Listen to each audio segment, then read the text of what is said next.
Prince Chun found himself having to raise the money to rebuild Qingyi Yuan, the Garden of Clear Ripples. What was the link between the garden and the country's fledgling more powerful navy? The garden would eventually be given a new name, the Summer Palace.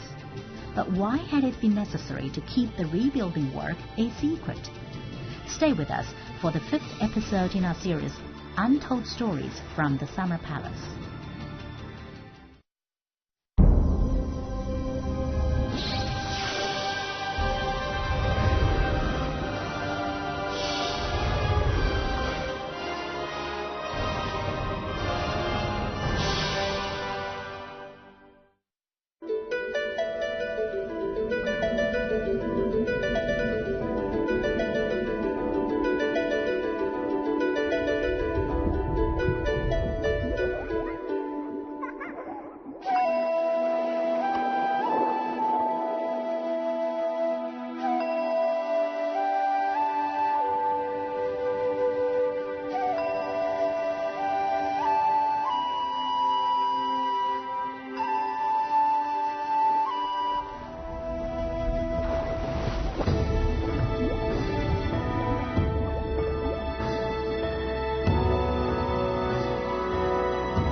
In October 1885, the Qing government founded its Admiralty Board. The man appointed to the new position of Controller of the Admiralty and therefore head of the Navy was Prince Chun. Although the day-to-day running of the department would be undertaken by Minister Li Hongjiang, the appointment marked the end of Prince Chun's decade-long voluntary retirement. In 1886, Emperor Guangxu turned 16, the age at which he could rule in his own right. Empress Dowager Cixi saw the occasion as an opportunity to promote the reconstruction of the imperial gardens, which had been destroyed by British and French forces in 1860. The rebuilding project had first been proposed 13 years earlier during Emperor Tongzhi's reign, but had been shelved.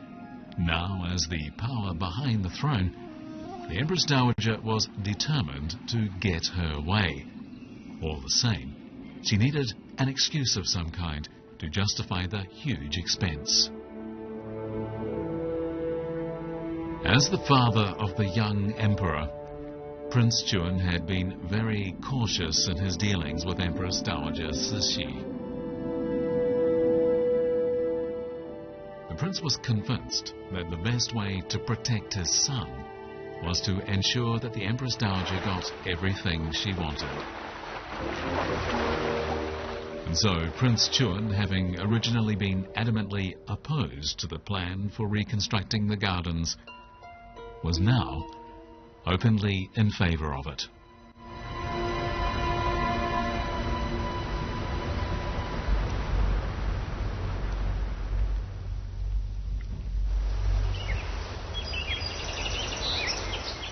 Of the 5 imperial gardens in western Beijing, Yuan Mingyuan was the largest, but it was also the most badly damaged. When the matter of rebuilding the imperial gardens had been raised previously, Yuan Mingyuan had been the focus of the most vehement opposition. Clearly, rebuilding it was still out of the question. Changchun Garden, the Garden of Eternal Spring, Jingming Garden, the Garden of Tranquility and Brightness, and Jingyi Garden, the Garden of Tranquility and Pleasure, were simply too small to please Cixi.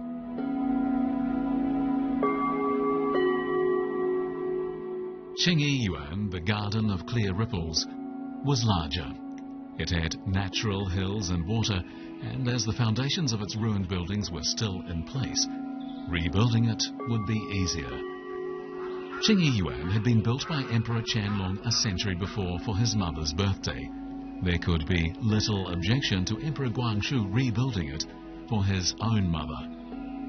Another factor was that the government was intent on strengthening the country's navy, and during Emperor Qianlong's reign, Lake Kunming at Qingyi Yuan had been used by the Imperial Navy for drills. And so, in September 1886, Prince Chuan submitted a request to the imperial court for the Beiyang fleet to be permitted to conduct a drill on Lake Kunming.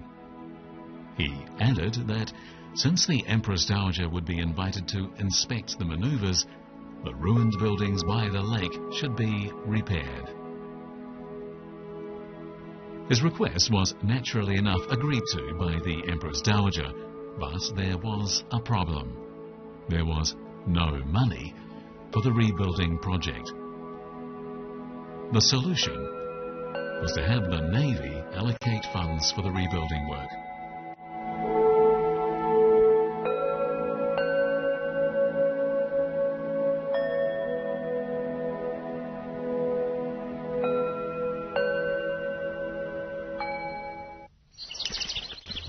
Imperial architect Lei Tingchang was put in charge of the rebuilding work.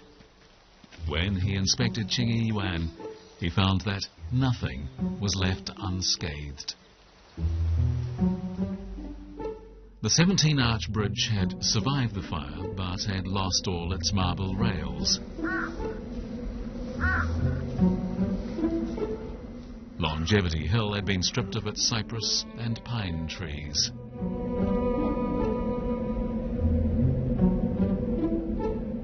The stone steps leading to the Pavilion of Buddhist Fragrance were in a dreadful state. Baoyuan Tower was overgrown with weeds, and its eaves were damaged beyond repair. And weeds were even growing inside the marble boat. Lei Tingchang didn't even have the original blueprints for the garden to work with, as they had been kept at Yuan Mingyuan and had been destroyed in the fire there. Everything would have to be surveyed and measured from scratch before he could even start planning the rebuilding work.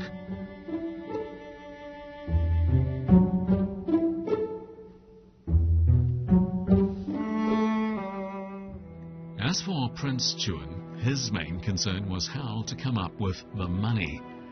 Finding the huge sums would be difficult enough, but to complicate matters, he could not state what they would actually be used for.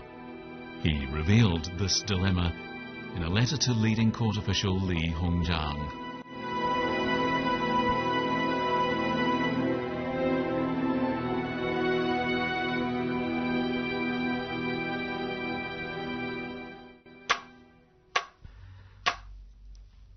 Lei Tingchang was unconcerned about the financial difficulties.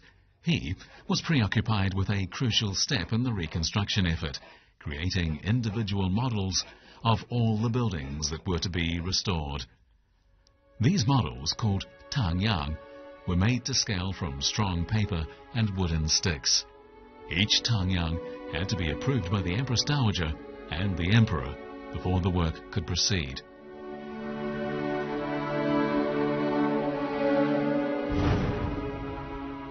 Among the tangyangs was one for a new theatre. Qingyi Yuan had not had a theatre originally, but the reconstruction project included plans for one. Called De He, it was specially designed for Empress Dowager Cixi, who was a huge fan of opera.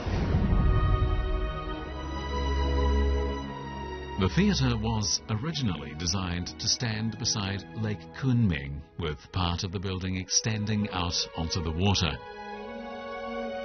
However, the location was changed to the east side of Longevity Hill on the orders of Emperor Guangxu.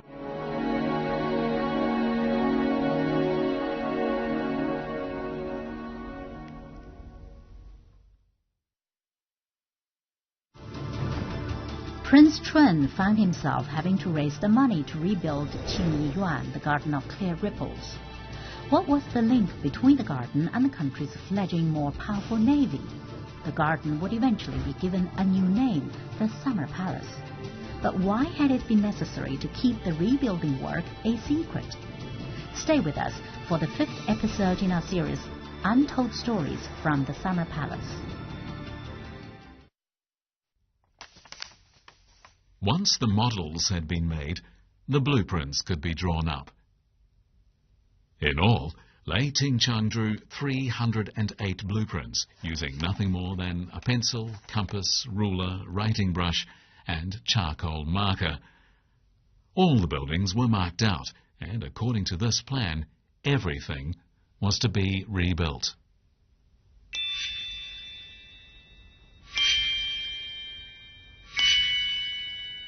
And yet, one key installation was not included in the blueprints: the Lake Kunming Naval Academy, the only thing in the garden that was directly associated with the Navy.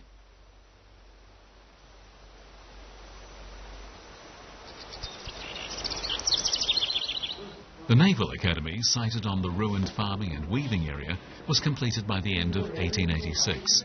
The opening ceremony was attended by a group of naval officers who, as soon as it was over, lost no time in rushing to Longevity Hill for another ceremony, this one for installing the beams at Pai Yuen Dian, the Hall of Dispelling Clouds.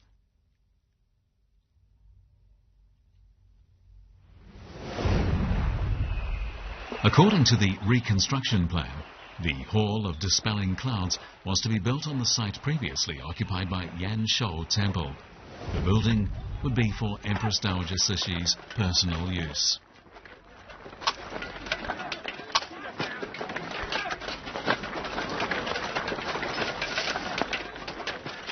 Construction of the hall began at the end of 1886, closely supervised by the Empress Dowager in person. Camels came bearing stone from the nearby mountains and left laden with clinker and other refuse.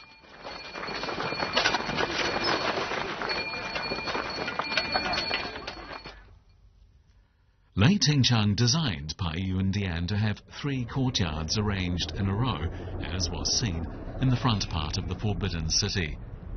It took 9 years to complete the hall, from clearing the ground to the final touches. The work continued throughout the entire Qingyi Yuan rebuilding project.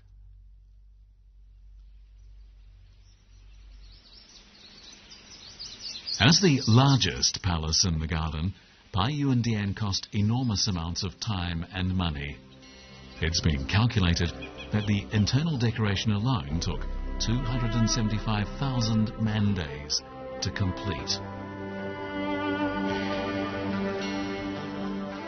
The palace's vast 800 square metre interior needed to be partitioned, and the partitioning, while maintaining the open aspect, had to be pleasing to the eye. This was achieved by the innovative use of 29 screens.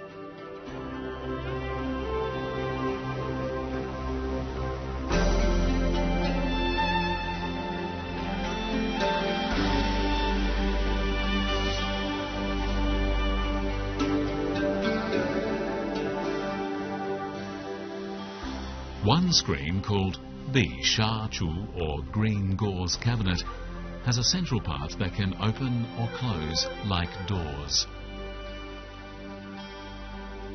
The carved characters read 10,000, and the symbols stand for longevity and happiness.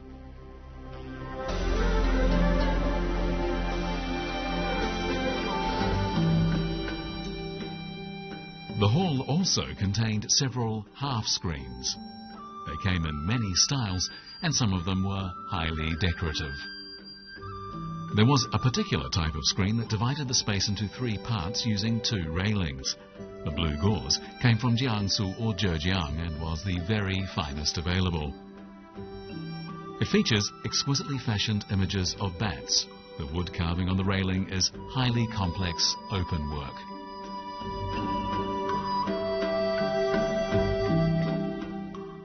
This octagonal screen has a carved design of many traditional 10,000 symbols. The design, popularly known as 9,999, is symbolic of never-ending good fortune. At Pai Yuen Dian, where Empress Dowager Cixi's birthday celebrations were held, the design represented the wish for her to enjoy a long life.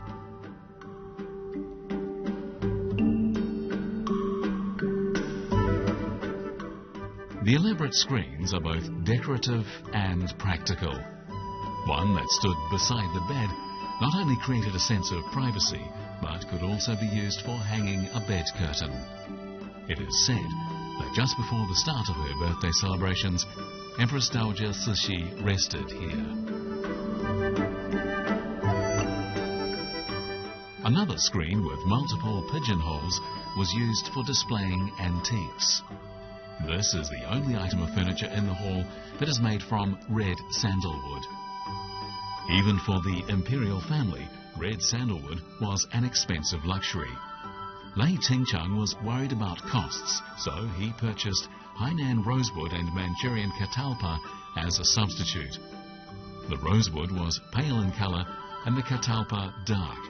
Both had to be coloured to produce a pleasing effect.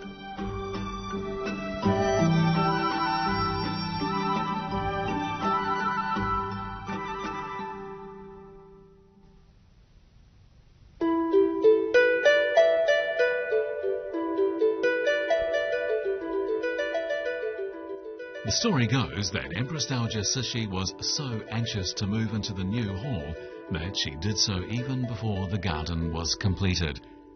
However, she woke up feeling ill after her first night there. The reason, she decided, was that the palace had been built on the site of the old Yanshou temple, and this must have offended the gods. So, she moved into Le Shou Hall, the Hall of Happiness and Longevity. There's no knowing whether the story is true or not. What we do know is that the Empress Dowager held her birthday celebrations in Pai Yundian, the Hall of Dispelling Clouds, instead of her living quarters.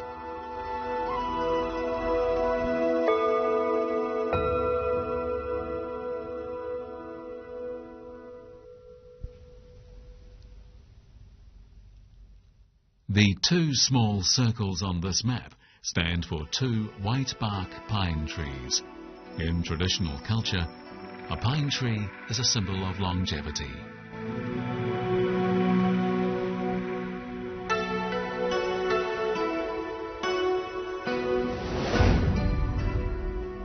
The decorative items in the yard were all catalogued and numbered. Some of the bronze vessels came from the Forbidden City, while others were gifts presented to the Dowager Empress on her birthday.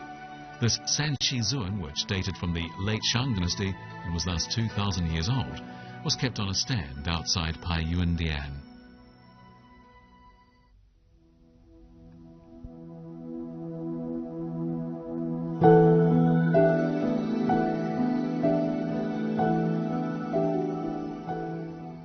Another attempt at saving money involved objects dating from Emperor Qianlong's time being used to decorate the area outside the palace. The two lions came from the ruins of Changchuan Garden, the Garden of Eternal Spring. The 12 Taihu rockeries depicting the 12 animals in the 12-year cycle also came from the ruins of Changchuan Garden.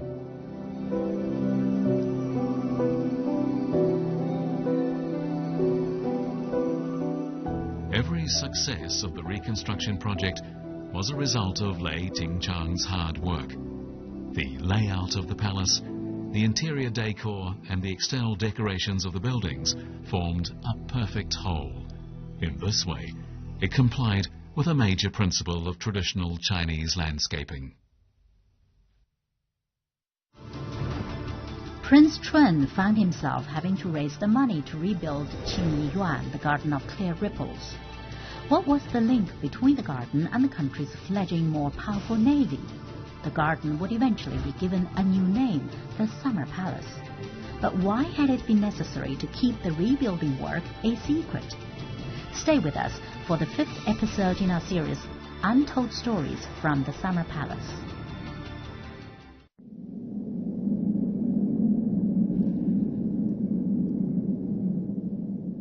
No public announcement about the garden being rebuilt had been made, but with time it became common knowledge. In March 1888, Empress Dowager Cixi, in an attempt to quell public criticism, issued an edict in the name of Emperor Guangxu. It stated, "Emperor Qianlong built Qingyi Yuan for his mother. Emperor Guangxu is doing the same for the Empress Dowager. The garden will have a new name, Yi He Yuan, the Summer Palace. This project has been in progress for a year in secret. Now, for the first time, it is being made known to the public.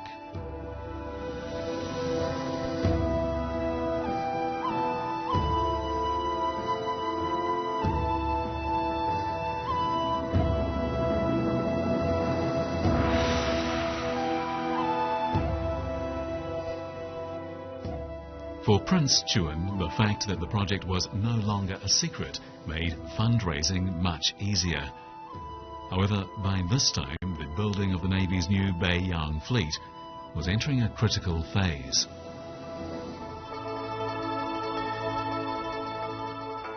By the end of 1888, 6 months after the work at Qingyi Yuan, now called the Summer Palace, was made publicly known, the Beiyang fleet was ready.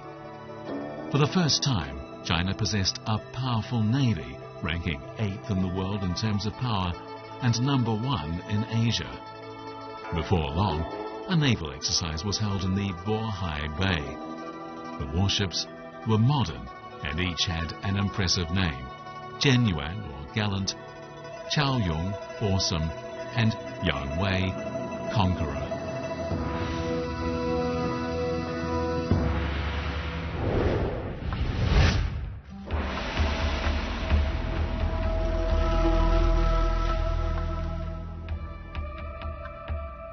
The Summer Palace had in its northwestern corner its very own ship, the Marble Boat. The Marble Boat was moored with its prow to the shore and its stern to the water, in accordance with the maritime practice of southern China.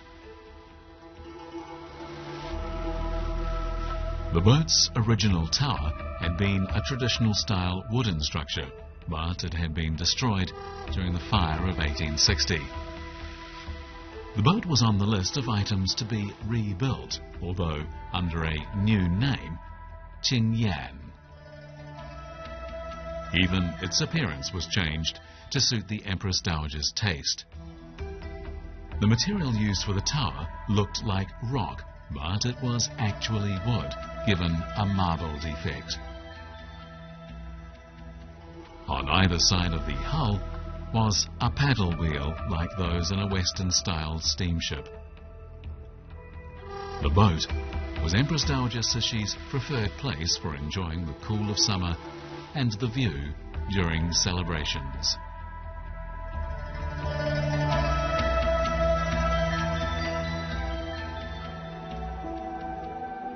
The marble boat, with its close resemblance to a warship, was viewed by some people as a symbol of an unsinkable empire. However, it turned out to be a portent of the tragic demise of the Beiyang fleet.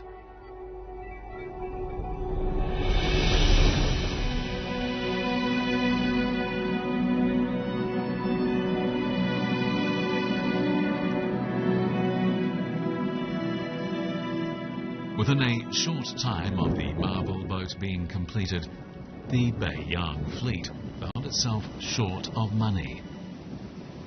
The Summer Palace project had simply become too much of a drain on the Navy's coffers. Thus, the plans for the Summer Palace's reconstruction were amended so that buildings in less important places, or that were more decorative than functional, were simplified. Some were even removed from the plans altogether. This is the sole surviving image of Danhua Pavilion. But with the aid of the photograph, it's possible to create a computerized image of the building as it would have looked at the time of Emperor Qianlong. The building had double eaves on 6 sides and a sloping roof, so that it resembled a Danhua flower or broadleaf epiphyllum. Standing on the east side of the hill, it contrasted pleasantly with the sea of green vegetation, and the building also provided a fine view across the expanse of the lake.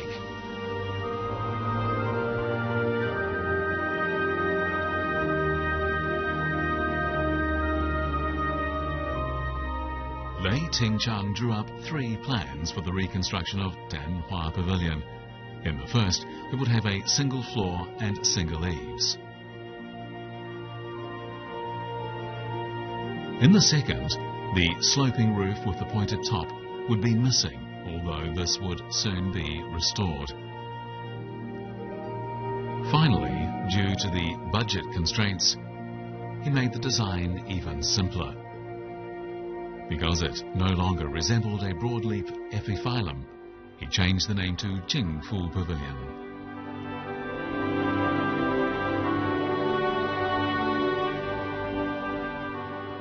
This final version of the pavilion no longer afforded a sweeping view of the lake.